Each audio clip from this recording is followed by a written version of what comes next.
pensée à Nelson Mandela. Je voulais avoir une pensée pour un grand monsieur, politique, pour un combattant politique tel que je les imagine et tel que je voudrais les voir un peu de partout. C'est-à-dire être capable à un moment donné de se battre. Comme je dis se battre, c'est vrai, c'était vraiment se battre pour lui, pour ses idées, pour faire en sorte que les différences des uns et la mise en avant de l'apartheid et de la différence des autres et la stigmatisation d'une certaine population de par son ethnie, de par sa couleur, de par sa religion, de par sa race, il s'est battu. Il s'est battu et ça l'a conduit en prison. Donc on pourrait dire, comme beaucoup de résistants, parfois, on se bat et on se retrouve en prison, tant pis pour lui.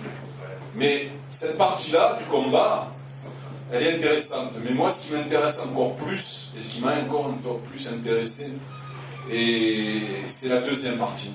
La deuxième partie, c'est qu'on a un homme, effectivement, qui s'est battu. Un noir contre des blancs, pour faire court. Et lorsqu'il a été libéré, il aurait pu prendre à nouveau une revanche et se dire, tout ce qu'on m'a fait subir, je vais maintenant le faire subir aux autres.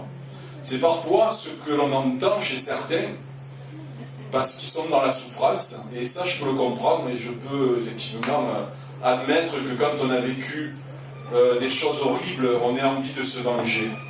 Mais la leçon de ce grand monsieur, c'est que lui il est sorti et il a tendu la main à ses bourreaux.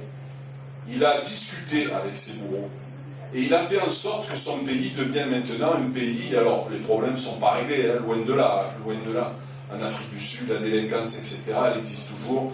La discrimination envers les Noirs ou envers les Blancs, elle existe toujours. Mais malgré tout, il nous a donné une leçon d'humanité. Et moi, c'est ça que je veux garder. Et aujourd'hui, dans ce combat que je mène, moi, à Marignane, évidemment, pas dans les mêmes conditions, pas dans la même agressivité, ni quoi que ce soit, mais je pense que la leçon, c'est qu'à un moment donné, effectivement, quand on veut rassembler, il faut savoir écouter, parfois ne pas oublier, mais savoir pardonner, et avancer tous dans la même direction pour un objectif commun, parfois par des chemins différents, mais savoir où on veut aller. À partir du moment où on sait où on veut aller, et quand on sait qu'on veut aller pour que les autres aient une amélioration dans leur vie, je pense que ça, c'est le plus beau des messages. Voilà. C'est ce que je voulais dire pour Nelson Mandela. Donc on ne fera pas de minute de silence, mais juste je tenais à dire ça en préambule. Voilà, merci. Merci à vous.